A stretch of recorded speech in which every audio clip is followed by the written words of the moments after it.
What's going on, guys? Mickle here, and in this video I'm going to show you guys why Ripple is so confident they're going to win this case and exactly why they were able to take on this case knowing beforehand that they already had the evidence at the SEC they needed to win. I'm going to show you guys some documents in this video that the SEC is absolutely terrified of Ripple getting their hands on, and how Ripple knew these documents existed before this case was even filed. This video is going to go a long way in showing you guys why Ripple has all the power in this case against the SEC, and why the SEC is going to have to beg Ripple to settle this case because they cannot let it go to trial. Guys, we are so close to 15K subs on this channel. If you have not subscribed, please consider it. It goes a long way in helping me grow this channel and helps more people like you see the video. Anyway, guys, with that said, let's jump right into it, and I hope you enjoy the content.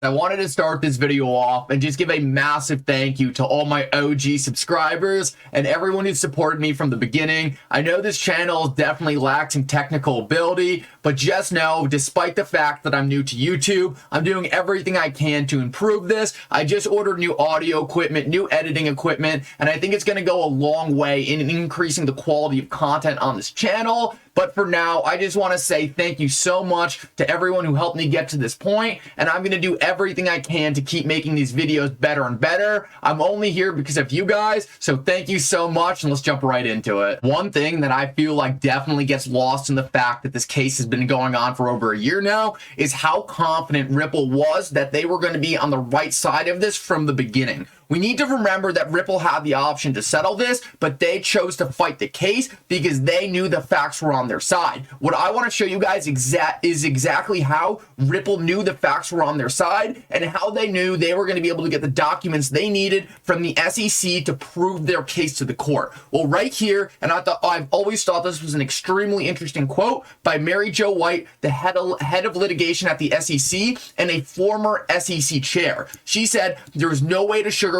it. The SEC is dead wrong legally and factually." I responded to this: Ripple knows where all the graves are buried. The SEC wouldn't dare to go to trial. And what I mean by this, and I want to show you this tweet first, is this is a tweet by Stephen Hubert, and he points out that in a very interesting meeting coming up on January 24th, one of the people speaking is a former SEC commissioner since August 20th, August 2020, who is now an advisor for Ripple. If we take a look at what parties are defending Ripple in this case, we can see that a lot of them are actually former SEC employees. These people know exactly what the SEC did wrong back in the day and know the exact documents Ripple needs to attack in order for them to prove to the court that the SEC provided incompetent regulation of the cryptocurrency industry back in the day. The fact that Ripple has these insiders who used to work for the SEC now on their litigation team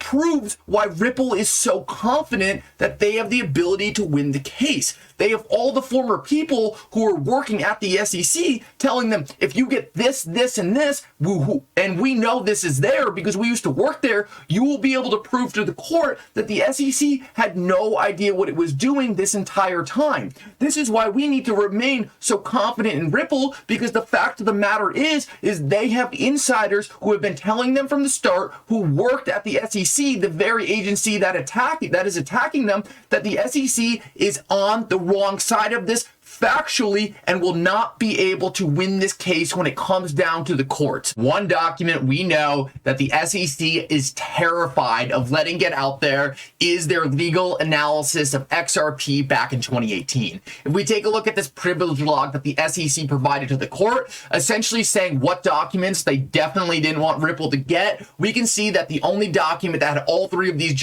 boxes checked off, saying 3 reasons why Ripple shouldn't get this document, was their legal analysis of XRP back in 2018. I responded to this document saying the only doc that had all 3 boxes checked off. Funny that the SEC is trying so hard to hide its legal analysis of XRP. If this lawsuit had any merit, the SEC would make this doc front and center. Judge Netburn has seen this document. The SEC wouldn't dare to go to trial.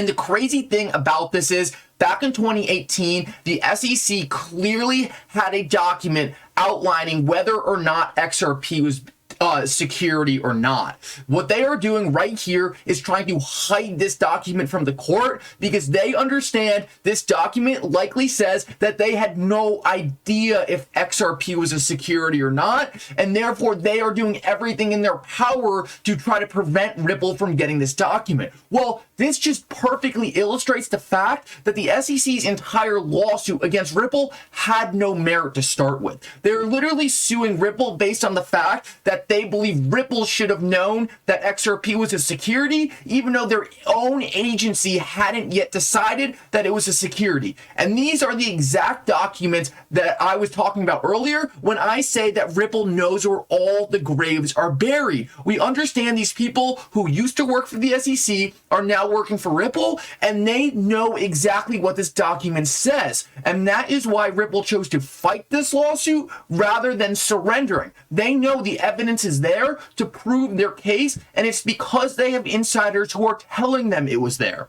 If we keep moving, we can see this quote by Brad Garlinghouse, and Brad Garlinghouse said, Chris and I had the option to settle separately. We could do that. It would all be behind us. That's how confident Chris and I are in that we are right. We will fight aggressively and prove our case. Brad Garlinghouse and Chris Larson know the evidence is at the SEC because they have people on the inside telling them that there is evidence at the SEC that you can use to destroy them in this case. They would not be fighting this if they didn't know the documents were at the SEC that they would use to prove that the SEC was incompetent of regulating this industry, and they were confident that it would be enough to prove to the court their innocence. This is so important to understand because despite the fact that this case is going on for a year now, we know that Ripple holds all the power and they have been right from the start.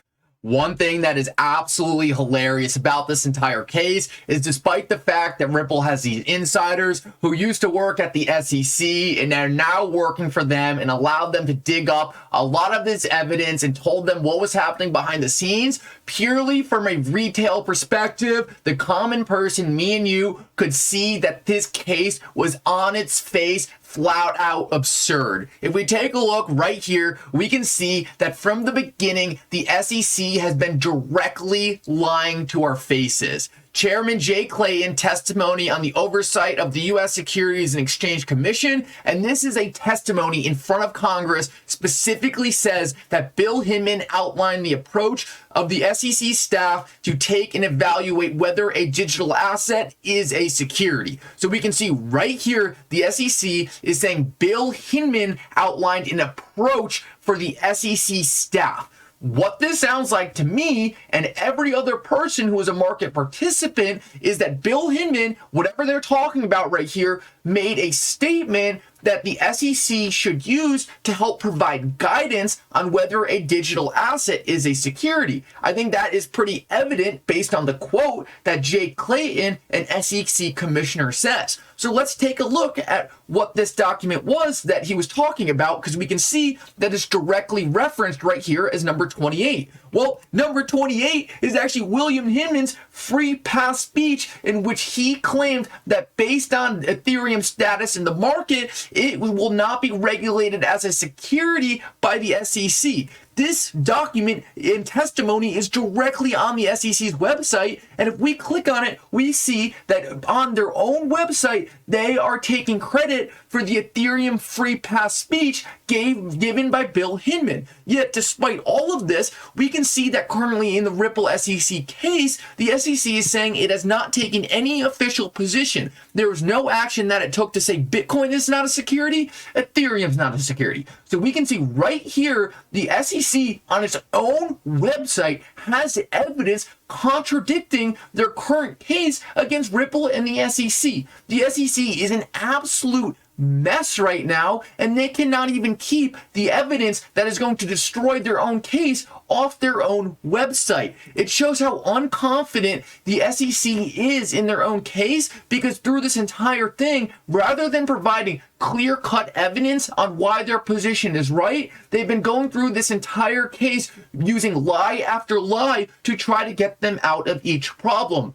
Well, all these lies are compounding right now and making it extremely obvious to us and the court that the SEC has been incompetent of regulating the cryptocurrency space for the entirety of cryptocurrency's history. They have made contradicting statements, they have not given clear guidance, and they have not provided rules for these companies to follow. This is why I am so confident that when this case is said and done, it is going to be clear to everyone, including the court, that Ripple was on the right side of this. Ripple was purely trying to follow the rules they were given, and there is no way that the SEC provided any guidance that would make Ripple think that their currency XRP would one day be declared a security. Guys, thank you so much for listening. Like I said, thank you to all the OG subscribers who have been with me from the beginning. It means so much. With that said, I hope you guys have a good rest of your day. And for now, Mickle out.